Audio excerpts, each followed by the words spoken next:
And the grind continues. So for those that are watching, well, I guess thanks for watching. But like I said, I'm gonna do Time Zone 2's paper 3, which is obviously an HL thing. And this is new for the curriculum. Well, there was always 3 papers, but before it was like an option, like you had different subjects that you could choose to study more of, like statistics or calculus. And then for now, with this new curriculum, they just give you these heavily guided questions. So honestly, paper 3s aren't that bad, even though there's only 2 questions and they're like heavily in marks. They're broken down into steps and they're more of like a guided like learning experience. So you'll see what I mean if you don't already know what I mean. So here's question 1. And it even tells you, like, this question is going to ask you to explore the behavior of this particular function. And so that's exactly what it's going to do. For paper 3s, you're allowed a graphing calculator, so make sure you make use of it when you can. So why don't we just begin? For parts A and B only, consider the case where A is 2. So this is specifically 2.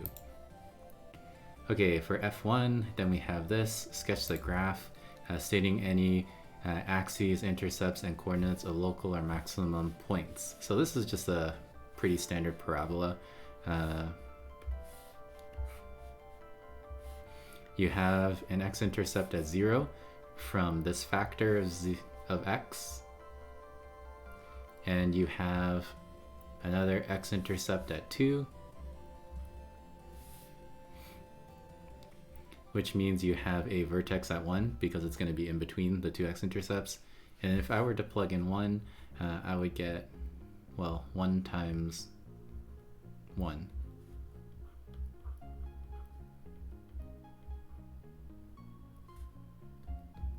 Which is just 1.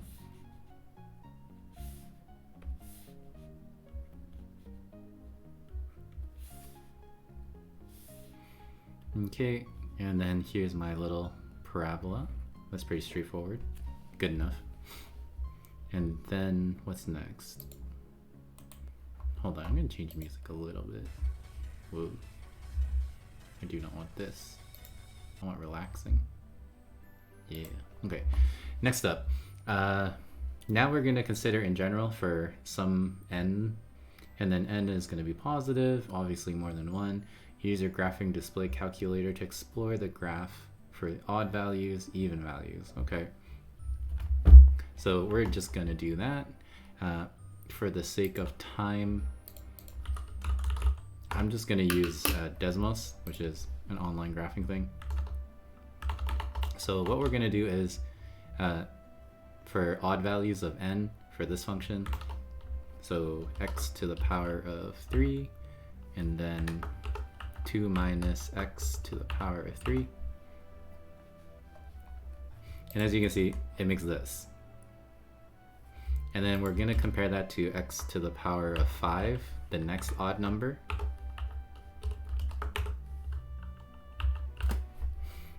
And as you can see, it's fairly similar. Let me zoom in a bit. So what are we supposed to do? Local number of maximum points, you get 1. Local number of minimum points, there are none. And then number of inflection points with 0 gradient. So as you can see, there's 2 inflection points that have 0 gradient, right here and right here. So 2. And then something to note is that these are also the x-intercepts. Okay, and then we're going to switch to evens, so turn these off. Have x to the power of 2, 2 minus x to the power of 2, and then x to the power of 4, 2 minus x to the power of 4. And likewise, pretty similar, makes a W shape. So local number of maximum points, still just 1. Local number of minimum points, this one has 2. Notice that these are your x-intercepts. and then inflection points, none. Okay, so if it's even, then you're gonna have 2 inflection points with no minimums, and then it's gonna be like a weird shape like that. And then if it's sorry, did I say even? If n is odd, this is what happens. And then if n is even, you'll have 2 minimum points instead with no inflection, and they'll kind of look like that.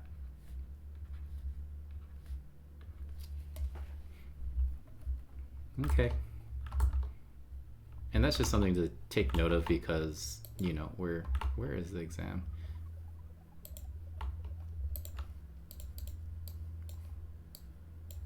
Something to take note of because they're probably going to continue exploring for higher powers of n or for different values of a, like right here.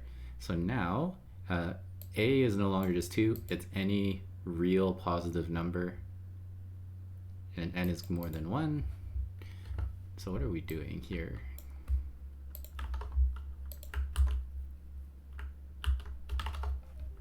Did it not copy? Copy.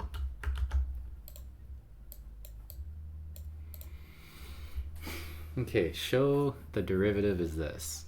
Okay, so this looks like a straight up just derivative question. So we have a product rule.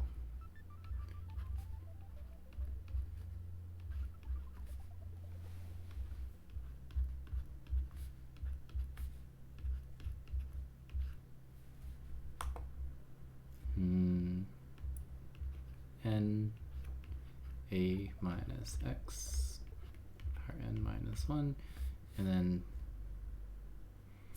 okay, so I'm just taking the product rule of this product right here, and this one needs to be a minus because of the chain rule.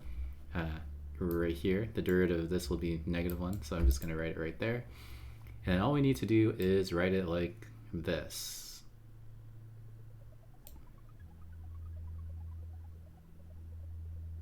Okay, notice that this is factored, whereas this is not. I have 2 terms, so that is exactly what I'm gonna do.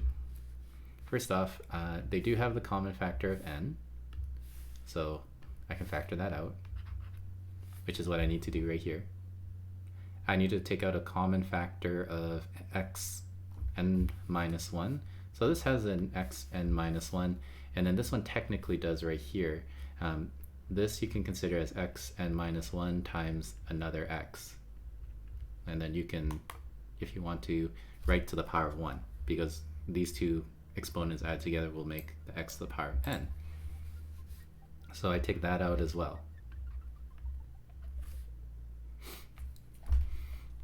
And for very similar reason, they also both have a common factor of ax to the power of n minus 1.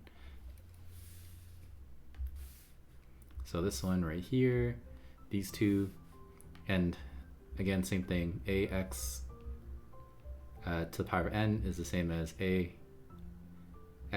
minus x to the power of n minus 1 times another a minus x, which has the power of 1. Okay, so factor that out.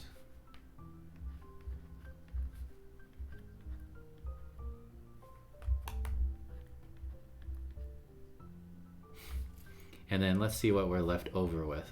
From the first term, I have the a minus x, because from this first term, I factored out the n, I factored out this, and then I factored out an ax n minus 1, which just leaves me the other a minus x. And then over here, for the second term, I factor out the n, I factor out the a minus x to the power of n minus 1, and then if I factor out an x to the power of n minus 1, I'm just left with an x. And that's where that 2x is going to come from. So collect your like terms from this one over here, and then that one goes over there.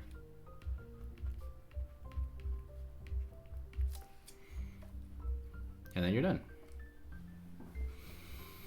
Okay, state the three solutions to this equation.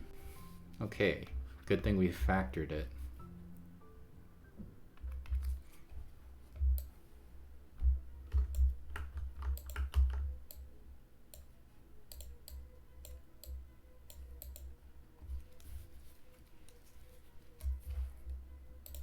So let me just clean this up a bit.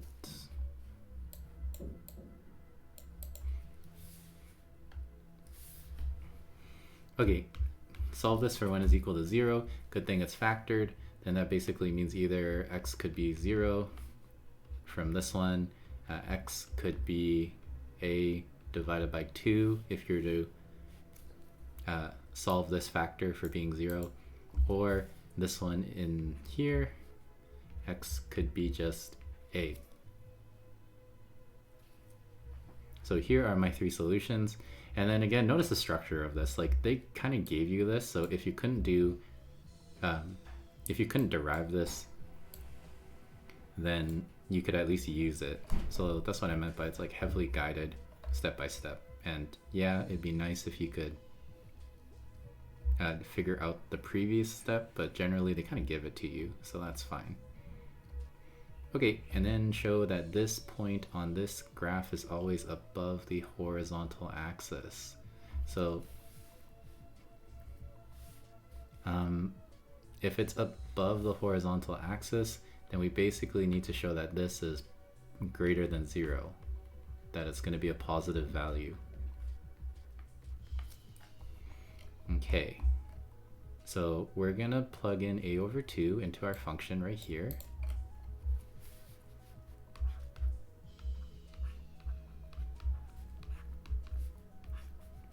So it's going to be a over 2 divided, or to the power of n, and then a minus a over 2 to the power of n. So these are my x values for the original function, not the derivative. And then some things to keep note of is that a is always positive, real number, and then n is also a whole number, more than 1. Okay, so from here, you kind of need to say this. So since, oh well, okay, before we do that, let's simplify some things. A minus a half of an a is the other half of an a.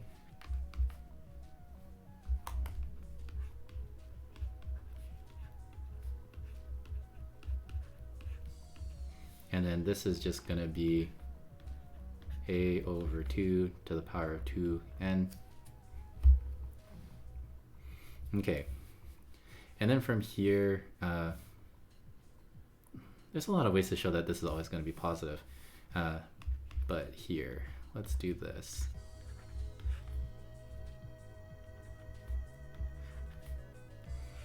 Notice that the 2 you can consider as a squared, and one of the easier ways to show that something's always positive. Oh, and then you got to make sure that it can't be 0. Okay. Yeah, okay. So this thing is always going to be positive because you're going to square it, and a is not 0. So we'll just say since a belongs in the positive real numbers, then a over 2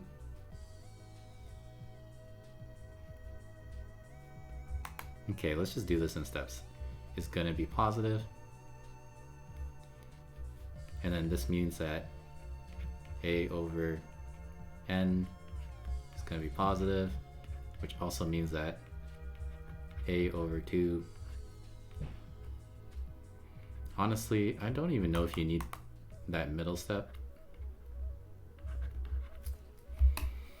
because the square will take care of things.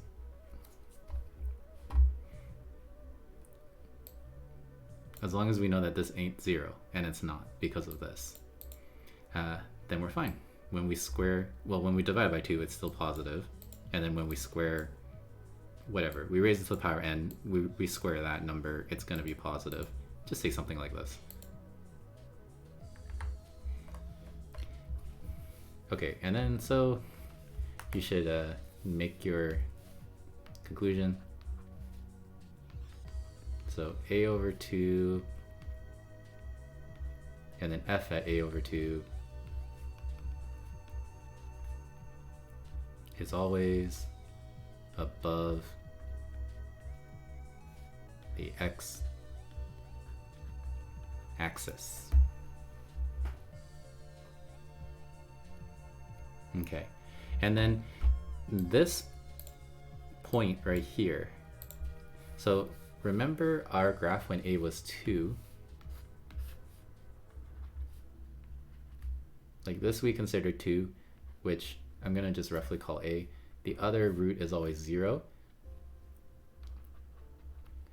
They're just basically saying that the halfway point, a over 2, is always going to be the maximum, which we kind of already saw, which is obviously i.e.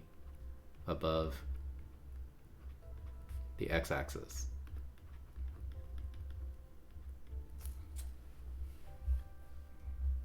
Yeah, so that's what this is just trying to show you, that there's always going to be a maximum here. Well, not a maximum, but it's always going to be above the x-axis. Okay. Copy.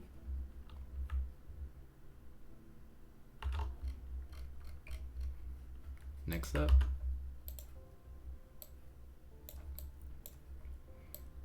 Hence our other way show that the derivative at a over 4 is going to be positive for, well, n being a whole number. Okay, so meaning wise, right, a over 4 is right here. And they're just trying to show you that the function is always increasing here, regardless of whether it's a W shape or if it's a whatever shape this is, middle finger shape. It's always increasing at a over 4, which is true from what we've seen at this table. But okay, we're going to show that very similar to how we showed this, except I'm going to use the derivative expression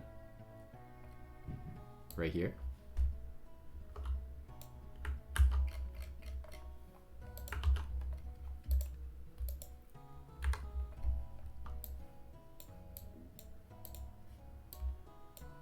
Delete, delete, delete. Okay, and then we're going to put in a over 4. So I have a over 4, a over 4, a over 4. Okay, so I have n. I got a over 4 to the power of n minus 1. Here, well, this is basically half of an a again. So this is just a over 2. And then this is 3a over 4 to the power of n minus 1. Okay, and then same thing. So first off, since n is going to be a positive integer, then this is going to be a positive number. And since a is a positive real number,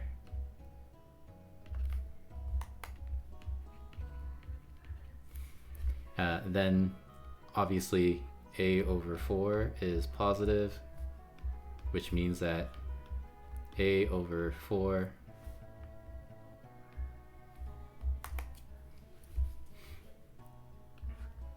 to the power of n minus 1 is positive. It means a over 2 is positive. It also means 3a over 4 is positive, which means 3a over 4 to the power of n minus 1 is positive. So in other words, if you multiply them all together,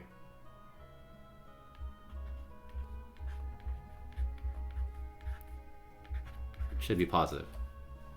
Because like I said, this is positive, this is positive. Whoa. That's positive, and then that's positive.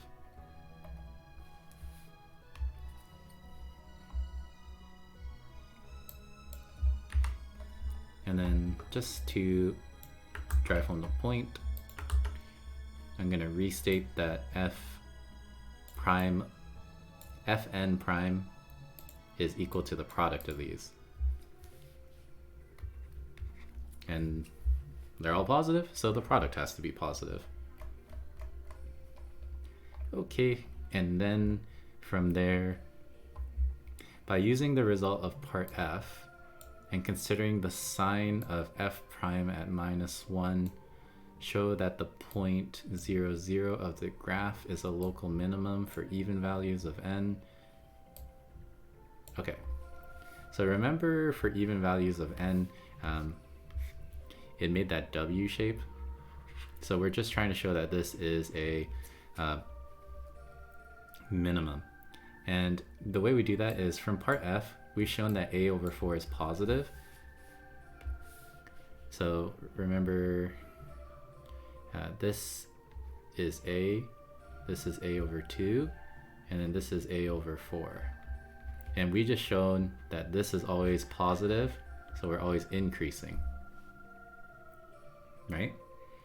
And if you want to show a local minimum, then basically, first, we're basically going to do the first derivative test. We need to show that fn prime at 0 is going to be 0. So at least we know that it's a critical. And then we're going to do the first derivative test.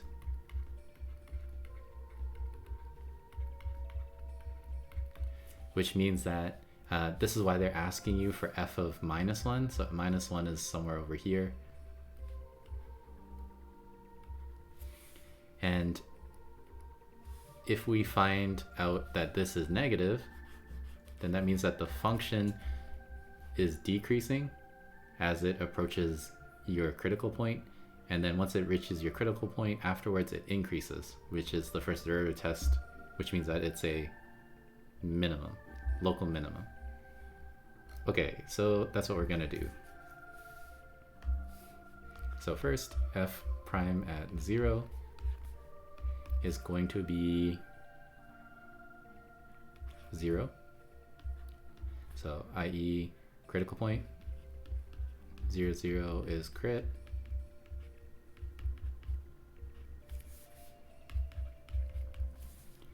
And then we need to consider the derivative at -1. So this is going to be n to the power of, what is my derivative expression? It's here somewhere. Here. I'm going to use theirs just because it's more compact.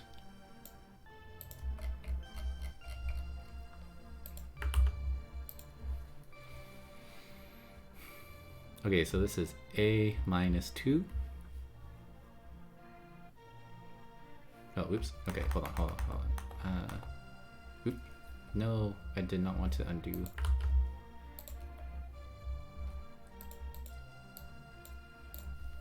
Okay, so we have n. We have -1 to the power of n minus 1. We have a minus 2. Or plus 2 rather, and then we have a plus 1 to the power of n minus 1, right? A minus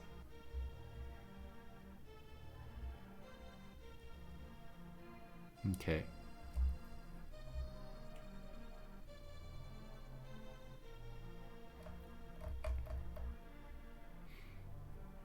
Okay, and then, oh, even values of n. Ooh, good thing I boxed that. You have to remember that n is even. Otherwise, this would be difficult. N is even. So basically, this means that n minus 1 is odd. And the reason why we need to do that is because I'm trying to show that this derivative is negative, right? That's what it's saying. Consider the sign of this. I need to show that this is decreasing. And as you can see here, n is positive. A plus 2 is obviously positive because a is a positive number. And then this is obviously positive. So the only thing that would make this negative is this has to be negative. And the only way for a -1 to a power something to be negative is if this is odd. Right? So from here we can just reason out, since n is even, n minus 1 is odd, which means that -1 to the power of n minus 1 is, this is negative. And then that basically means that, again,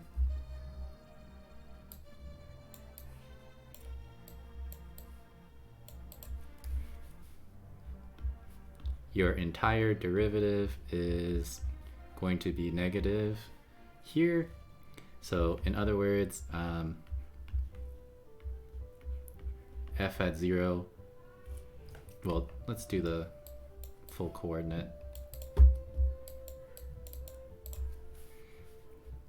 So 0 comma f at 0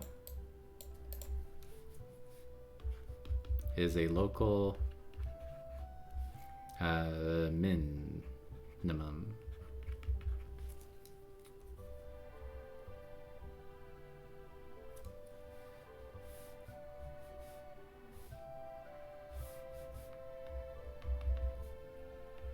And you should probably mention again, since f of a over 4 is positive. And if they're really picky, let's just restate this one again too.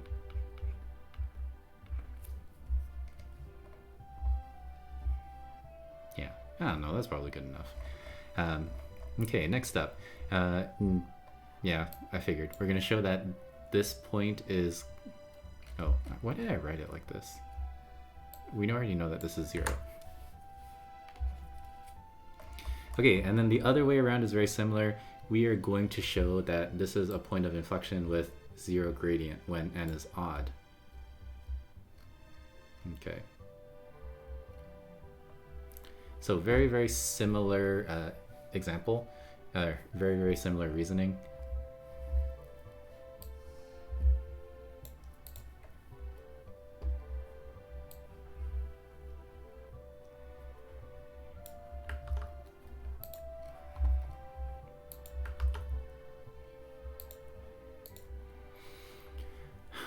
Okay, so you could find the second derivative. That would be kind of a mess. What we're going to do instead is, think about what it means to be an inflection point with a derivative at 0.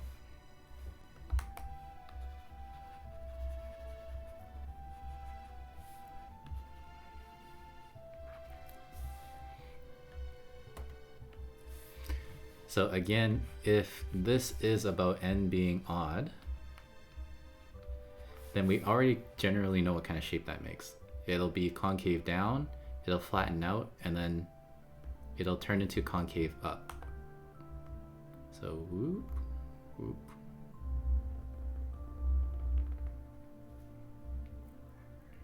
So again, if we can show that it's increasing before the critical point, that it's increasing after the critical point,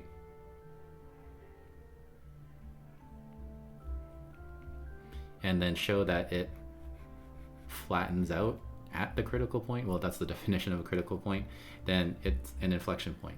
So it's literally copy-paste argument, except n is odd, which means that n plus 1 is even, which means that -1 to the power of an even exponent is a positive number, which basically means the entire derivative is negative, and then that means that, oh, and then we need this as well. I don't know how picky they're going to be about that. Let me lasso this.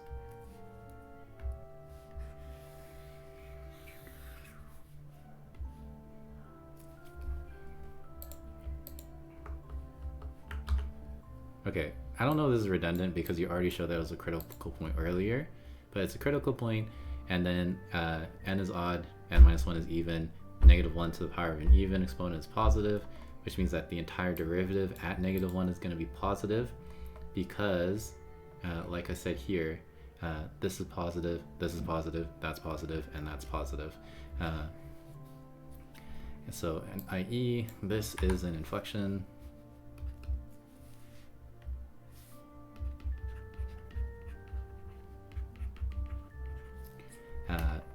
Since this is positive and also this one's positive.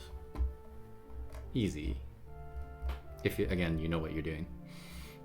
Okay, and then consider the graph this. And then z, n could be anything, a could be positive, well, positive, k is a real number. State the conditions n and k such that this equation has 4 solutions for x. Okay.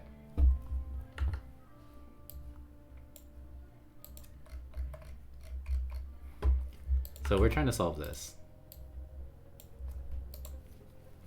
making sure that it has 4 solutions. So this is the same as solving this equation. And it's kind of a hint that they want you to move the k over because you want to consider a graph y equals with a minus k. Okay, so essentially, if we want to solve this for equal to 0, then we're trying to find out where we have x-intercepts, right? This would be the y value of this graph. We already know what these graphs look like from before. So it'll either look like this, or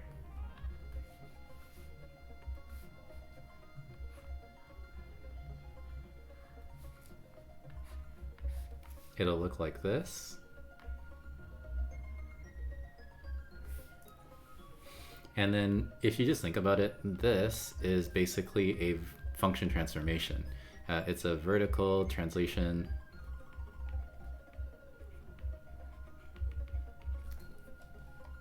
And does it tell you what k is? Oh, k is a real number. So we can move this graph, we can move these graphs up or down, right?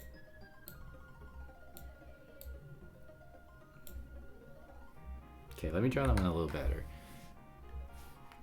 So it goes like that, and like that. Okay, so we want to move either one of these graphs up and down so that we have four x-intercepts. So this one, when n is odd,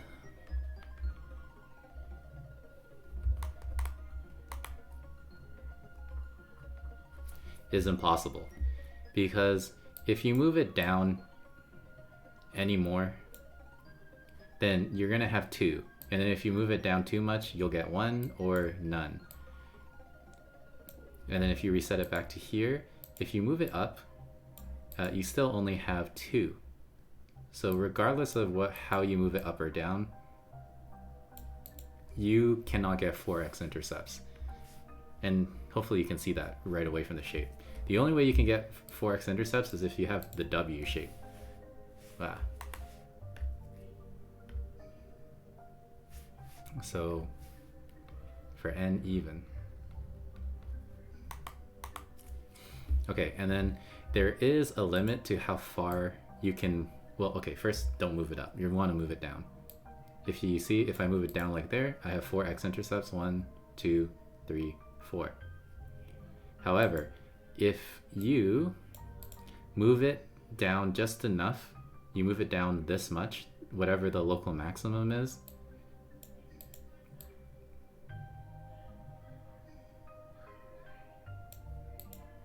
then as you can see, well, now the maximum's on the x-intercept, so, or x-axis, so you only have 3. And if you continue to move it down, then you're only going to get 2. So there is a limit to how much you can move it up and, not up, but how much you can move it down. So you can only move it down between here and here. So you can only move it down this much. And we know what this value is. That is the function's value at the maximum, local maximum, which is a over 4. Okay, so then we're done, right? We just need to say what kind of n and what kind of k we need, right? So first off, you need n to be even, and then k can be anywhere between 0 and the maximum value, local maximum value of your function. Sorry, I'm covering that a little bit, right?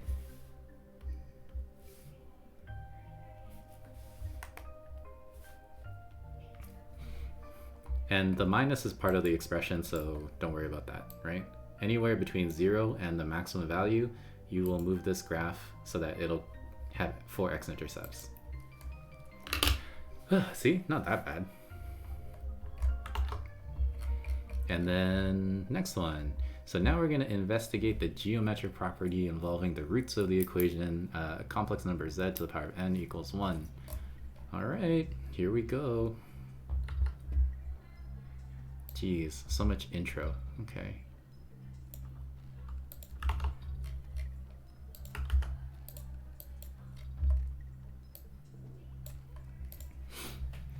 Okay, let's see.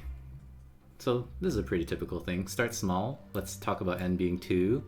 Then you have 2 roots, 1 and w.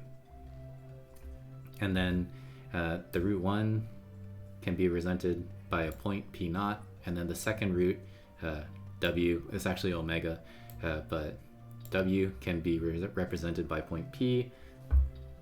Yeah, okay. And that's easy enough to do. I know you guys don't have to do this, but if z squared equals 1, then basically the roots of this equation would be plus or minus, well, okay. It's 1 and then negative 1. So w is negative 1. So on an Argand diagram, you can put 1 right here, that's p naught, and then you can put negative 1 right there, and then that's p1. Okay, and then consider it when there's 3, so then you're going to have 3 roots, which they call 1, w, and then w squared. Or, yeah, w squared. And then we can graph them in a similar position, like that. This is a radius with unit circle, or this is the unit circle, so it has a radius of 1. Okay, then we need to show this thingy. Geez, what just happened? Okay.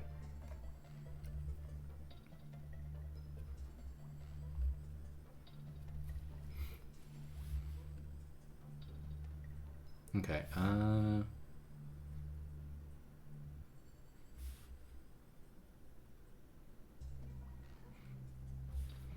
okay. So the roots of this equation mean that if I plug in w into z, it should equal 1. That's what it means. Like, what z, when I plug it in, will give me 1.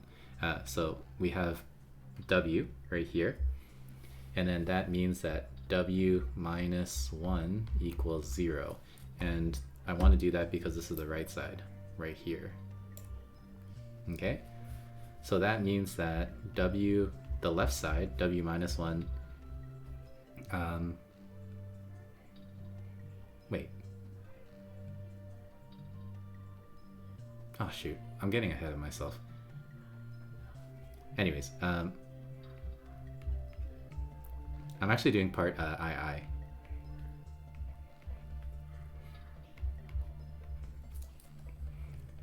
So the left side needs to be 0 because, again, w is a root of this equation, which means w cubed minus 1 equals 0.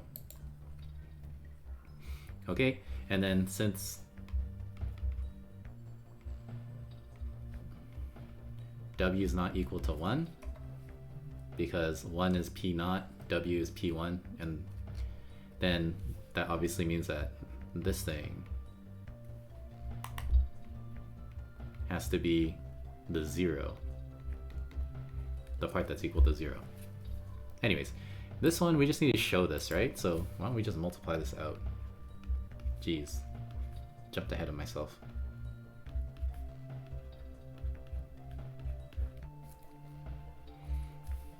Okay, so w multiplied by w, so you got w cubed plus w squared plus w minus 1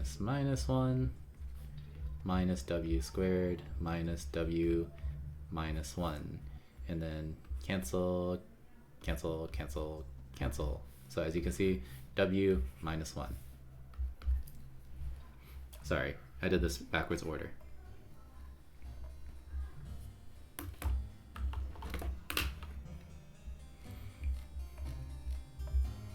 Okay.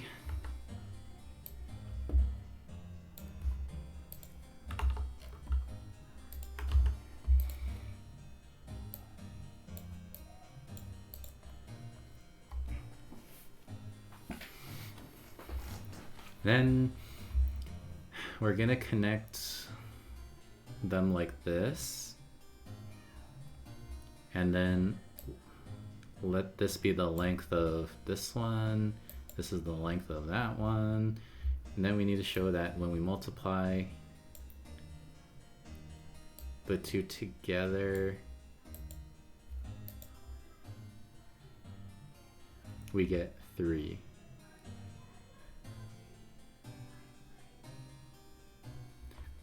Is there a typo? Oh, whoops, no, never mind. I had this backwards. The line is the one with the bracket. The length is the one without the bracket. So they're just saying if we multiply these two lengths, you should get 3. Okay, what should we do?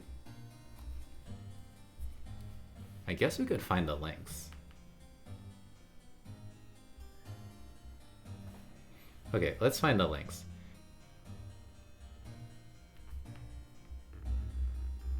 Since this is a unicircle, I know that this is 1, and this is 1.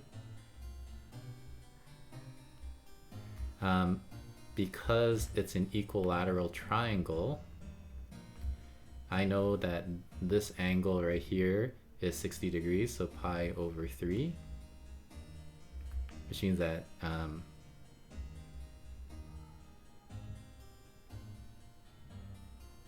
this is pi over 3, or sorry, divided in 2, pi over 6. This is an isosceles triangle, because these are both the radius. This is pi over 6, which means that this right here needs to be, well, if you added all the 3 angles inside the triangle together, you get pi. So it's pi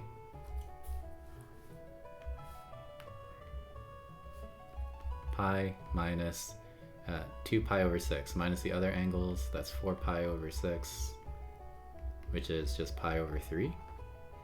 And then we can just use cosine law to figure this out. I guess I'll call it x. So 1 squared plus 1 squared minus 2 cosine pi over 3. So this is 2 minus 2, and then cosine pi over 3 is 1/2, right? No, it's root 3 over 2, is it? Uh-oh, I'm forgetting my triangles.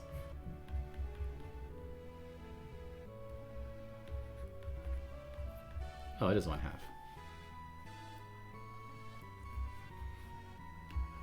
But this won't work out.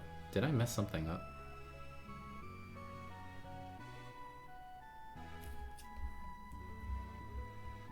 Oh, whoops, this is 2 pi over 3.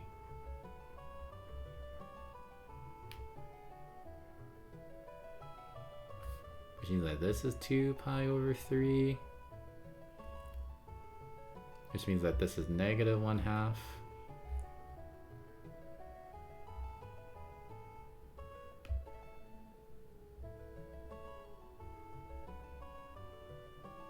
Which means that this is 3. Ah, there you go. Okay.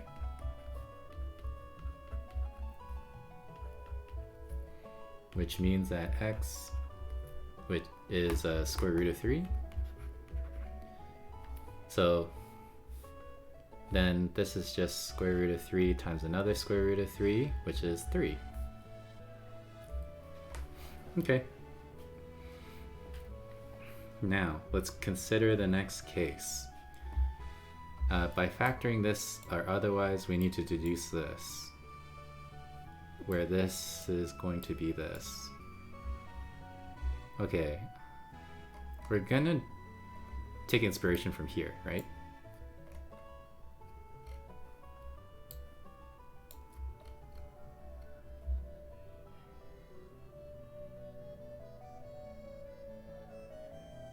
Okay.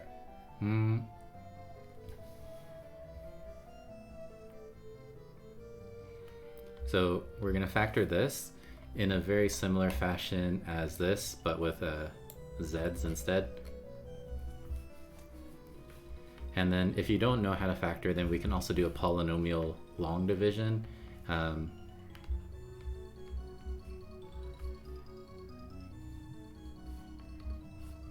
But we're going to factor it like that.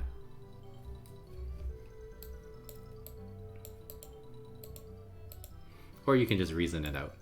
But basically, if you just follow that format, this is going to be z to the power 4 minus 1 is going to be z minus 1 times z cubed plus z squared plus z plus 1 equals, and then not equals, here. Okay. And then we need to deduce this with the omegas, and then same thing as up here. You know omega is the root of this equation, which means that if you do this exact same thing, so this means that w minus 4 is equal to 0, which means that we have w minus 1, w cubed plus z w, or sorry, w squared plus w plus 1. Okay, so like I said, if z is equal to w, then w to the power 4 is 1, which means w to the power 4 minus 1 is equal to 0. And then again, that's what this is telling you, this sentence here.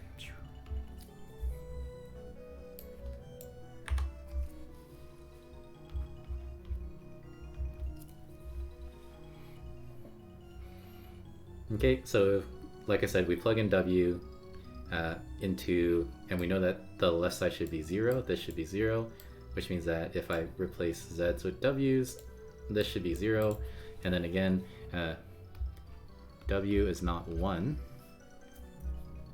because 1 is its own separate root that's different than w, which basically means that this factor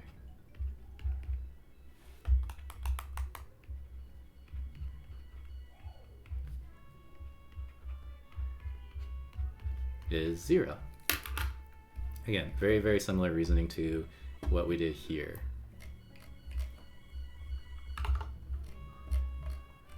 Okay.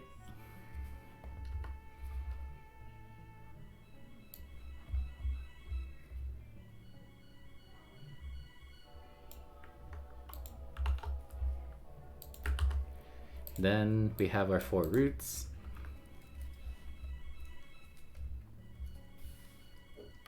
So w squared, w cubed, and then we're going to show that if we multiply these 3 lengths together, we get 4. Okay, And then same thing, we can just argue a little bit of geometry here. So first off, this is -1. Well, okay, let's do the obvious one.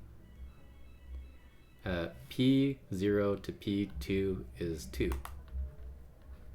because this is the diameter of the unit circle. And then these two lengths are here, we can just figure out using Pythagoras, because this is 1, so this is √2. Likewise, this is √2. So we have √2, another √2, so this is 4. Okay.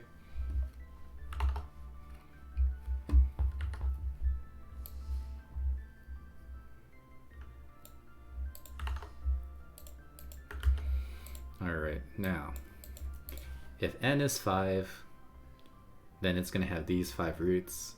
It can be shown that if you multiply the lengths, it's going to be 5. Now, you see the pattern? So now we're going to generalize the case for integers for n. So now n can be any integer. Then, of course, the roots of this equation are going to have these roots. And then on the diagram, we can put all the points down, connect it to P0, multiply all the lengths of the line segments together, and suggest a value for if we multiply these all together. Hopefully you see the pattern here, right? If it's, we just showed, where am I? Yeah, we just showed that if n is 3, then if we multiply the two lengths together, you get 3. We also showed that for when n is 4, if we multiply the 3 lengths together, we get 4. And then they just said if n is 5, if you multiply the 4 lengths together, you get 5. So just the value for this is probably n. And then I guess now we're going to prove it.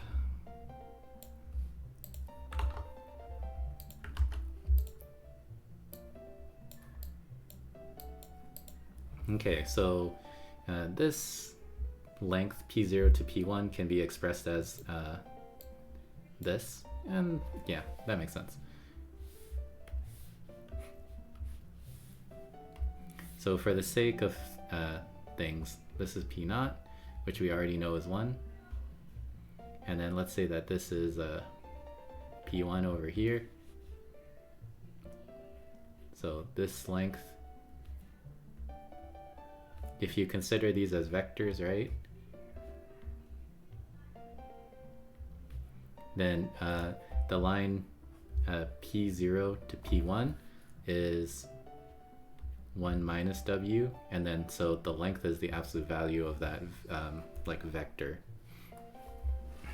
Or, well, it's a complex number. Sorry, let's kind of similar. Yeah, so complex number 1 minus W gives you the line, which you take the length of. Anyways, this is not something you have to show, it's just showing you that. Now we need to write down the expressions for these ones in terms of W. Okay, so it's a very similar one. I guess I'll use red. Let's say that P2 is here, and then this is W squared. So we consider if the complex numbers are vectors. Again, that means that P0, P2, that line right here, connecting them, is 1 minus W squared. And then that means that the length is this. And then, you know, we could probably just keep doing this. This one is going to be 1 minus W cubed with the length. Okay, hence write down an expression for this one. So that means if we just continue the pattern, P0 P n minus 1 is going to be 1 minus W n to the power of n minus 1. Okay, and then they factor this. Express this as a product of linear factors. So we need to factor this more?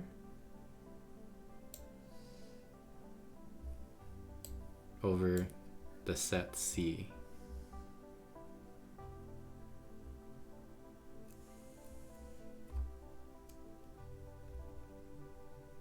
Okay, we're factoring this. Oh, we did that, right? Kind of? Like this? No. Okay.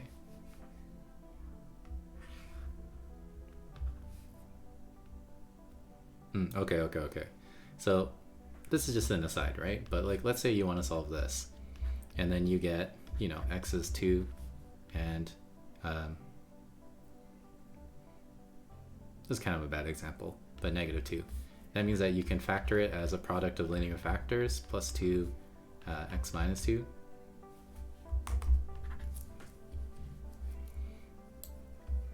But anyways,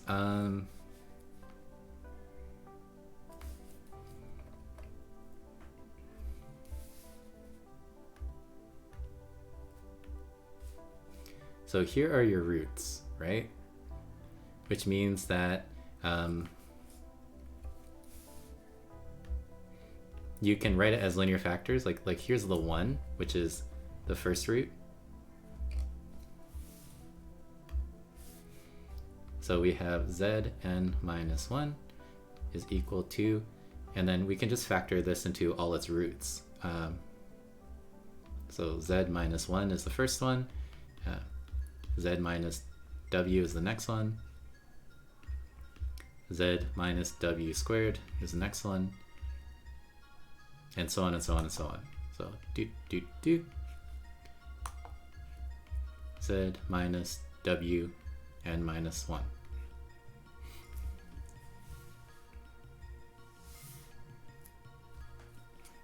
Right? Right. Okay, and then hence using part GI and part F results, prove your suggested thing in part E. This one?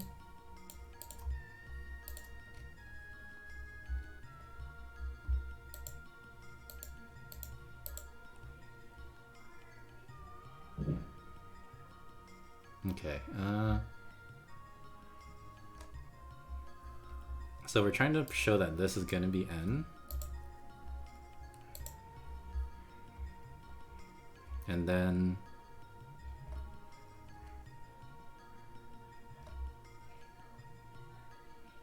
okay.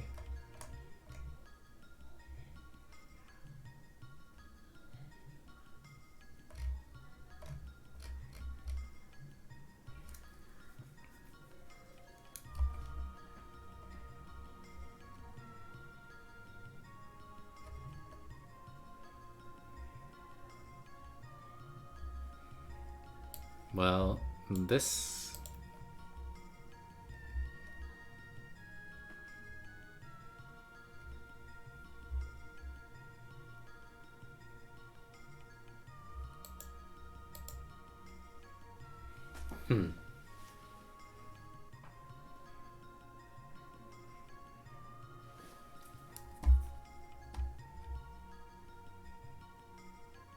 Oh wait, hold on. Oh, I'm not quite done the question. So you can factor it like this, and then I'm supposed to write this as a product of linear factors, so this thing.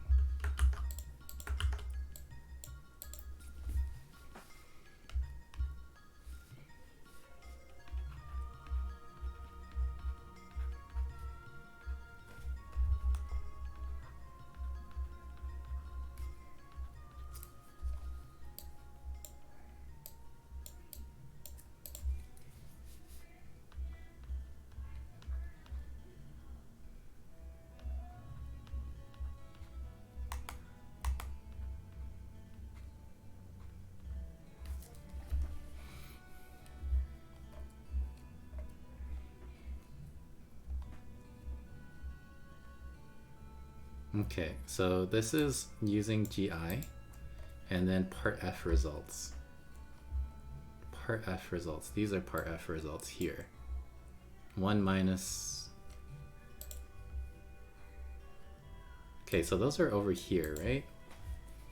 So if I want part F to show up now, I'm gonna let Z be 1 so that on the right side I have sort of the part F results. Man, that's a pretty tough question.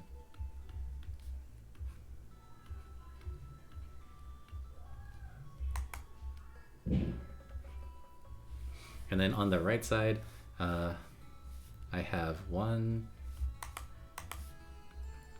plus 1 plus a bunch of 1s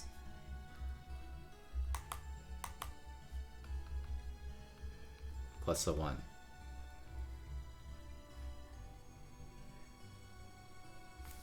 How many 1s do I have?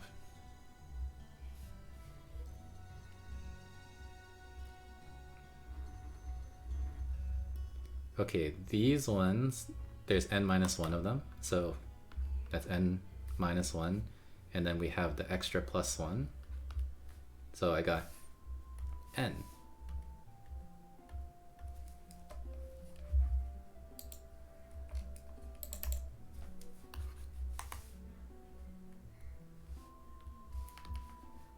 So I got n, and then this stuff.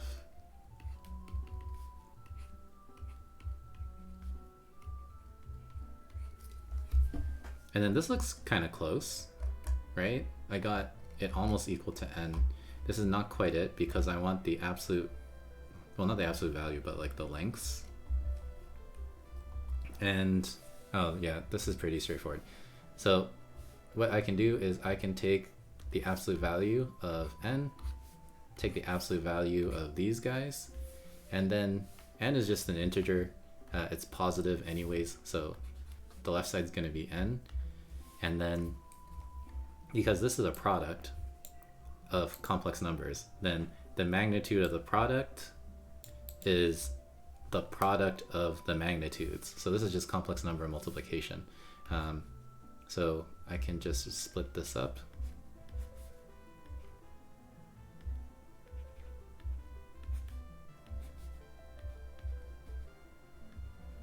I guess I could have done this for the other ones instead of using like triangles and geometry.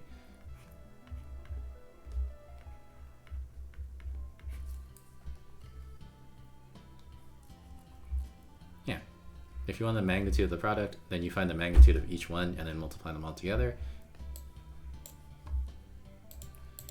And then we're done, right? Because this is, you know, P0, P1.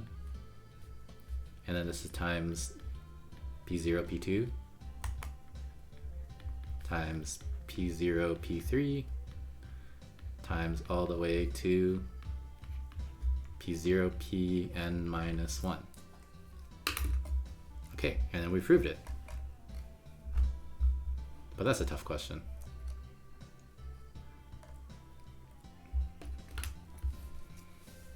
Because of, well, a lot of reasons.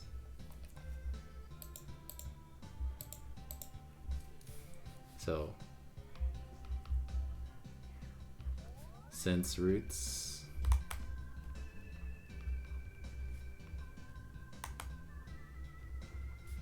are 1 w squared dot dot dot, we can factor,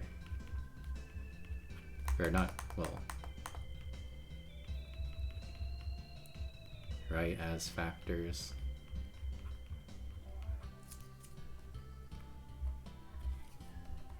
And then that means that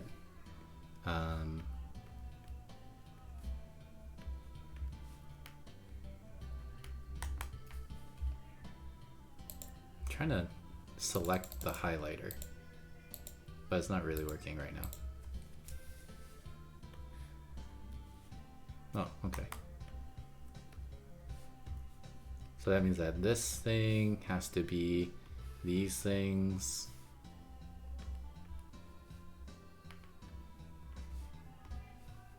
Because that thing is obviously that thing. So that means that we have this equation. And then again, if we want our findings from part F to show up, we need 1 minus. So that means that Z has to be 1. Yeah. Evaluate the left side when Z is 1. You should have N. Take the absolute values, blah, blah, blah, blah, blah. Okay, done. And then that's it. So you see, done, at least for me, in under an hour. To be fair though, probably take you guys a little bit longer than that. But there you go. There's paper 3. And then that just leaves the November times 10 HL exams. There's still paper 1, paper 2, and their paper 3. So I don't know. I'll get to them when I get to them. Thanks for watching.